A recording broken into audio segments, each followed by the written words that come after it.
The laughter inside the saloon was louder than the music. Boots slammed against wooden floors, glasses clinked, and voices rose like a cruel storm. But over the noise came words that pierced sharper than any bullet. A rancher, drunk and swaggering, shouted for all to hear that no man would ever take the Apache woman as his bride.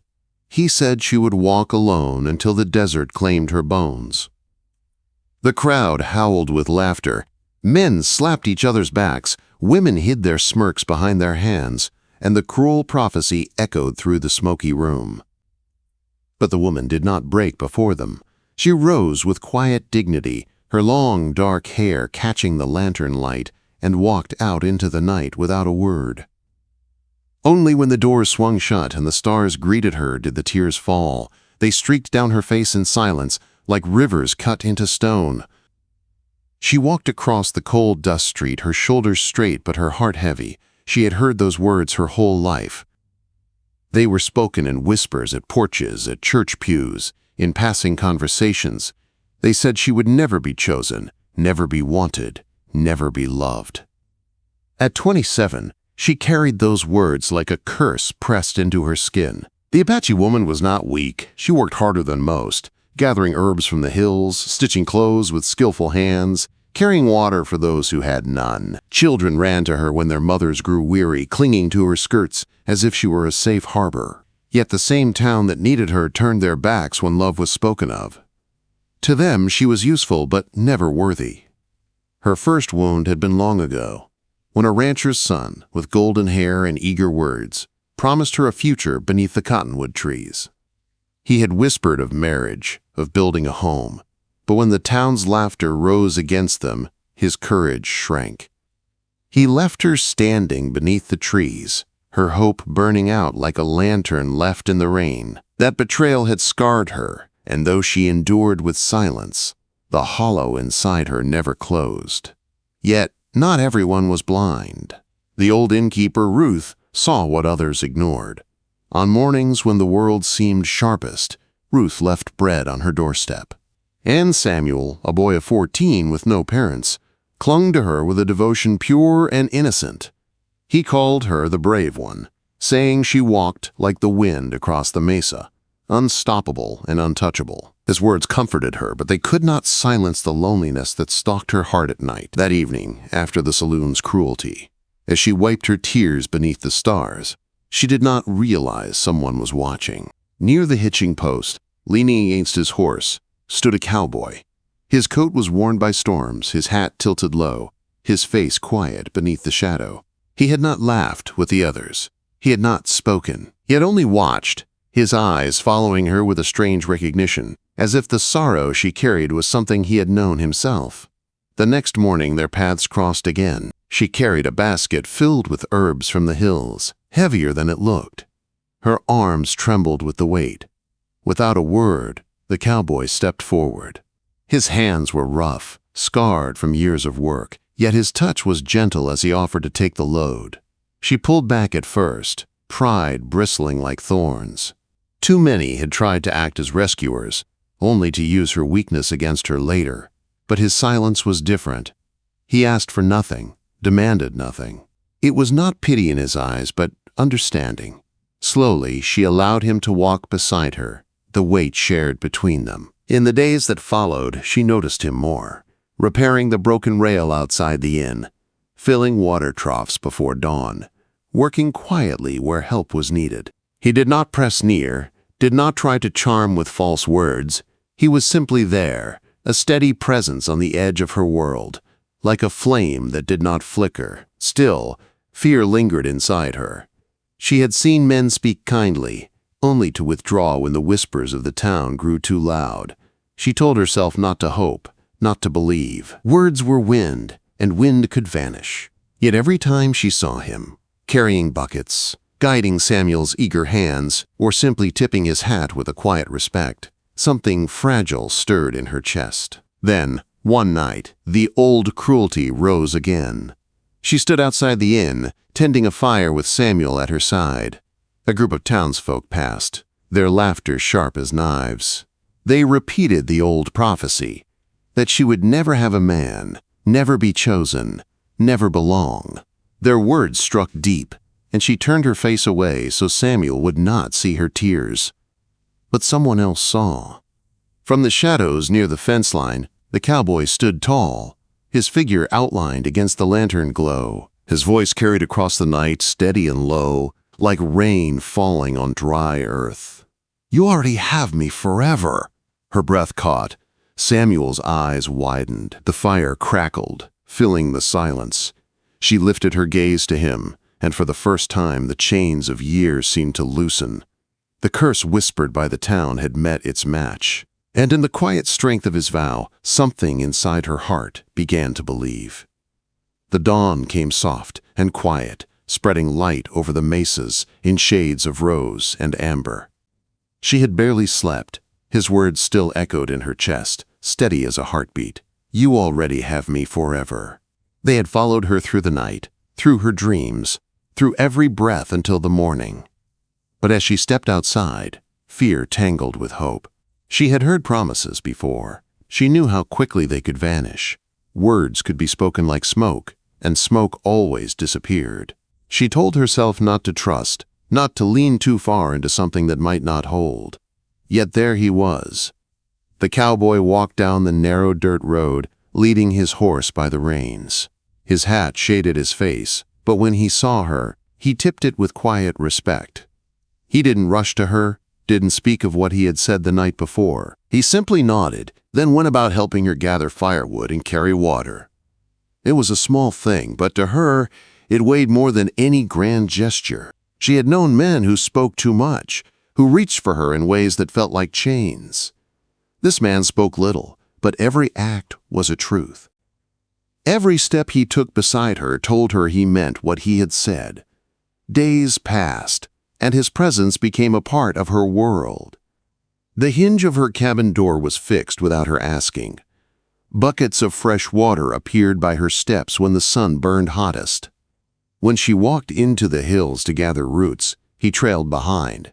Not too close, never crowding her, but close enough that she could feel the safety of his watch. Samuel adored him instantly. The boy followed the cowboy with wide eyes, asking endless questions. The cowboy never brushed him aside.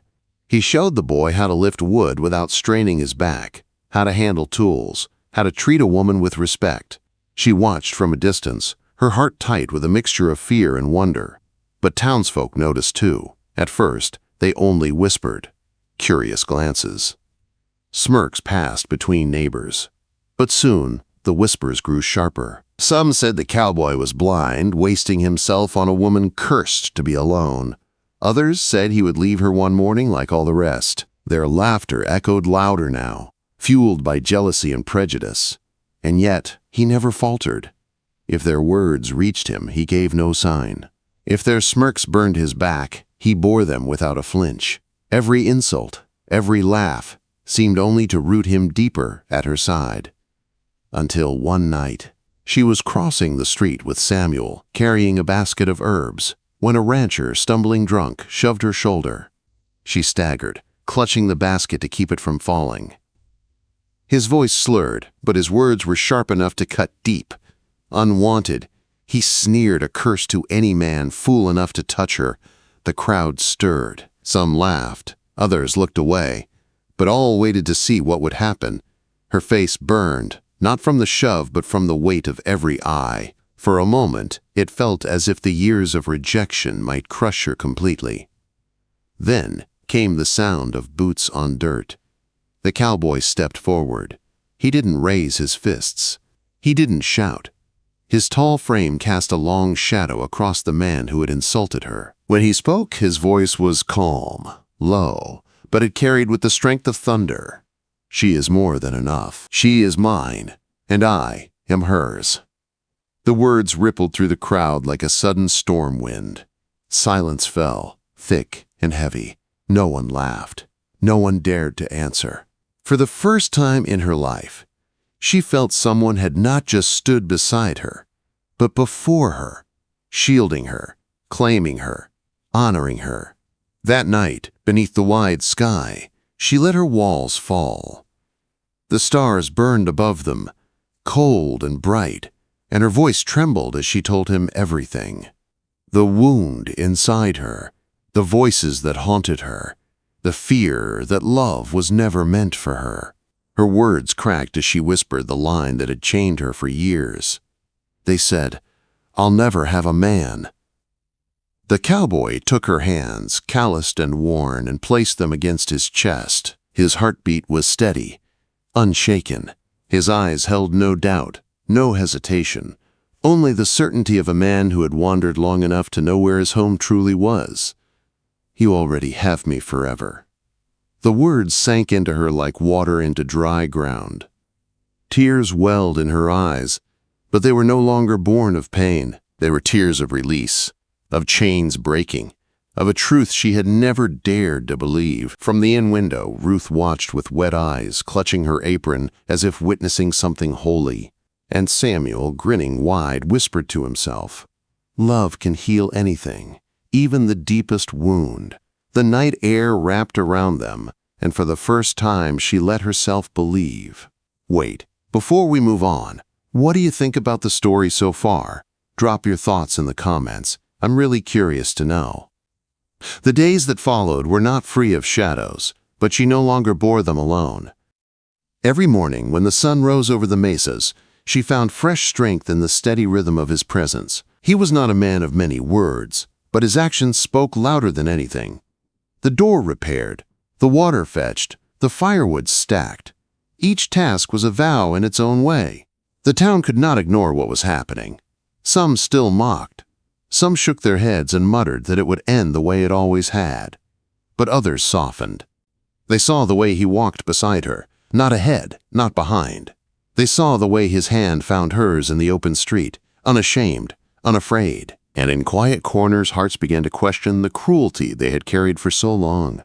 For her, the greatest change was not in the town, but in herself. She no longer walked with the weight of old words pressing down on her.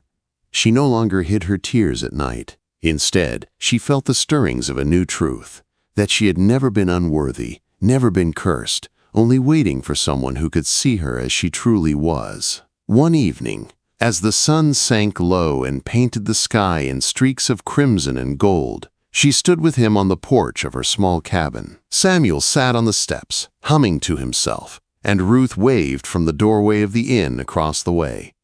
The world around her felt changed, softer somehow, though she knew the road ahead would still have trials. She turned to him then, her voice quiet but steady. "Do you ever regret it, standing with me?" The cowboy's eyes, shadowed beneath the brim of his hat, lifted to meet hers.